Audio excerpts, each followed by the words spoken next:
मेधा शुरू से ही पढ़ने में होशियार और मेधावी छात्रा थी। अच्छी पढ़ाई के बाद अच्छा कॉलेज सिलेक्शन और फिर बहुत अच्छी जॉब। तूने तो मेरा नाम रोशन कर दिया मेधा। अरे लेकिन ये जो काम करने का तरीका है ना, इसे बदल ले। 18 घंटे काम करेगी तो कल को बच्चा कैसे संभालेगी? तुम्हारी तरह पागल नहीं हूँ माँ जो बच्चे और परिवार में फंस जाऊँ। मैं तो जिंदगी खुल कर जीऊंगी। सब कहने की बात होती है बेटा, अपने बच्चे का सुख हर कोई चाहता है। वक्त बीतता है और मेधा की शादी हो जाती है। शादी के कुछ सालों में ही मेधा एक सुंदर से बेटे की माँ बन जाती है। अरे यार, मेरी मैटरनिटी लीव खत्म हो रही है, क्या करे? माँ भी नहीं आ सकती, कैसे मैनेज करूँ? ऐसा करते हैं, इसके लिए एक केयर टेकर रख लेते हैं, वो देखा करेगी इसे। मेधा को पति की बात जंच जाती है और वो केयर टेकर की तलाश शुरू कर देती है। एक दिन उन लोगों के घर एक महिला आती है जो दिखने में पढ़ी लिखी लगती है। जी, क्या काम है आपको? मैम, मेरा नाम स्नेहा है।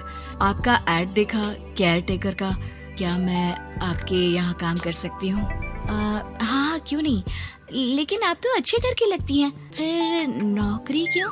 दरअसल मेरे ससुराल वालों ने मुझे घर से निकाल दिया क्योंकि मैं माँ नहीं बन सकती और माता पिता भी नहीं है इस दुनिया में। तो अरे कोई बात नहीं, तुम लक्ष्य को ही अपना बच्चा समझो और यहीं रहना, और किसी भी चीज की जरूरत हो ना तो बता देना। नेहा खुशी खुशी लक्ष्य को संभालने लगती है। रात को जब मेधा घर पर आती है, अरे क्या बात है स्नेहा, तुमने खाना नहीं खाया क्या? अरे दीदी, आपका बेटा टाइम दे तब ना। अरे तो जब वो सोता है तब खा लिया करो। तब तो मैं इसके पास ही बैठी रहती हूँ। कोई मच्छर या कीड़ा काट ले लक्ष्य को तो अब आप पकड़ो, मैं खाना खा लेती हूँ। स्नेहा वहाँ से चली जाती है। बहुत ही अच्छे से ख्याल रख रही है ये लक्ष्य का। मेधा, इतना तो शायद तुम भी ध्यान नहीं देती। मेधा को पति की बात बुरी तो लगती है लेकिन कुछ नहीं कहती। धीरे धीरे स्नेहा मेधा और उसके पति के साथ बाहर भी जाने लगी। सुनो, स्नेहा को भी बाजार ले चलते हैं, वो क्या है ना लक्ष्य को देख लेगी जब तक मैं शॉपिंग कर लूंगी। हाँ चलो, वैसे मैं चाह रहा था कि लक्ष्य को लेकर हम दोनों ही चलते। क्या यार, तुम तो फ्री में इमोशनल हो जाते हो, कितना देख लेंगे हम दोनों मिलकर, ले चलो उसे। कार से निकलकर मेधा और लक्ष्य रोड क्रॉस कर रहे थे कि सामने से कार आ जाती है। मेधा का ध्यान नहीं होता लेकिन स्नेहा तुरंत लक्ष्य को मेधा से छीन लेती है। मेधा गिर जाती है और कार मेधा को छूकर निकलती है, जिससे मेधा को खून आ जाता है। पति मेधा को हाथ देकर उठाता है। स्नेहा लक्ष्य को लेकर गले लगाई रहती है। थैंक्स स्नेहा, मैंने तो ध्यान ही नहीं दिया था कि कार आ रही है। स्नेहा का गुस्सा मालकिन पर टूट पड़ता है। अरे कैसी माँ है आप, अगर आज कुछ लक्ष्य को हो जाता तो मैं आपको कभी माफ नहीं करती। छोटा सा बच्चा है, उसे चोट लगती है तो पता है कितनी तकलीफ होती है। पति भी स्नेहा को देखने लगता है कि उसे क्या हो गया। मेधा को स्नेहा पर काफी गुस्सा आ जाता है। घर आकर कहती है, देखो स्नेहा, माना तुम लक्ष्य को बहुत प्यार करती हो, लेकिन वो मेरा बेटा है, मैं कभी जानबूझकर उसके साथ बुरा नहीं कर सकती, समझी? मुझे माफ कर दीजिए, मैं लक्ष्य को लेकर कुछ ज्यादा ही सेंसिटिव हो चुकी हूँ। मैं ध्यान रखूंगी कि आगे से ऐसा ना हो।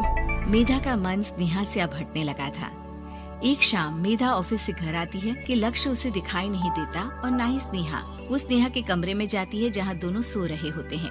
अरे स्नेहा, लक्ष्य को आज इस कमरे में क्यों सुला दिया? दीदी, मुझे नींद आ रही थी, ऐसे में उसे कमरे में अकेले लिटाना मुझे ठीक नहीं लगा। मेधा बच्चा उठाने लगती है कि स्नेहा टोक देती है। रहने दीजिए ना दीदी, सो रहा है, फालतू में नींद खराब हो जाएगी। मेधा को गुस्सा आ जाता है और वो बच्चा उठाकर वहाँ से चली जाती है। अगले दिन मेधा स्नेहा को बुलाती है, साथ में एक और लड़की खड़ी होती है। स्नेहा, अब तुम अपना कुछ और देख लो, हम लोगों को नई केयर टेकर मिल गई है, तुम इस हफ्ते घर छोड़ देना। स्नेहा का मन लक्ष्य को छोड़ने का नहीं करता, लेकिन नौकरी तो नौकरी होती है ना। स्नेहा घर से चली जाती है। धीरे धीरे महीने और साल बीतते जाते हैं और लक्ष्य एक नौजवान लड़का हो जाता है। लक्ष्य, आज मुझे मंदिर जाना है, ले चलोगे? ठीक है माँ, एक काम करके अभी वापस आता हूँ, तब तक आप और पापा दोनों तैयार हो जाइए। दोनों तैयार होकर बैठ जाते हैं लेकिन लक्ष्य काफी देर तक नहीं आता। अरे मेधा, फोन तो करो लक्ष्य को, देखो क्या हो गया उसे। मेधा फोन करती है तो पता चलता है कि लक्ष्य का एक्सीडेंट हो गया है और वो सिटी अस्पताल में है। जल्दी चलिए, पता नहीं कैसा होगा मेरा बेटा। अरे चिंता ना करो, सब ठीक होगा, मैं अभी कार निकालता हूँ। दोनों मियाँ बीवी अस्पताल पहुँचते हैं जहाँ वो लोग देखते हैं कि लक्ष्य बिस्तर पर पड़ा होता है।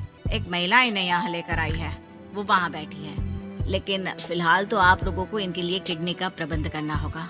एक्सीडेंट में इसकी किडनी डैमेज हो गई है। मेरी ले लीजिए डॉक्टर साहब, मेरे बेटे को बचा लीजिए। नहीं नहीं, आप माँ हैं, आपकी नहीं ले सकते, पिता की भी नहीं। आप किसी रिलेटिव या दोस्त से पता कर लें, और हाँ थोड़ा जल्दी करें क्योंकि देर होने से मामला बिगड़ सकता है। मेधा बैठकर रोने लगती है कि वहाँ डॉक्टर आ जाते हैं। जिस औरत ने आपके बेटे को यहाँ भर्ती कराया था वो अपनी किडनी आपके बेटे को देना चाहती है। हाँ? कौन है वो? कहाँ है वो? तभी वहाँ स्नेहा आ जाती है। स्नेहा तुम? मैं लक्ष्य को पहचान नहीं पाई थी, लेकिन आप लोगों को देखकर समझ गई कि ये लक्ष्य है, इसलिए वापस आ गई। मैं अपनी किडनी आपके बेटे को देना चाहती हूँ। मेरी अपनी तो कोई औलाद नहीं, लेकिन लक्ष्य में मैंने हमेशा अपना बच्चा देखा। तुम धन्य हो स्नेहा, जो इतने साल में भी लक्ष्य को भूल नहीं पाई। सही मामले में तो वो तुम्हारा ही बच्चा होगा, क्योंकि जन्म भले ही मैंने दिया हो, लेकिन आज तुम उसकी जिंदगी बचा रही।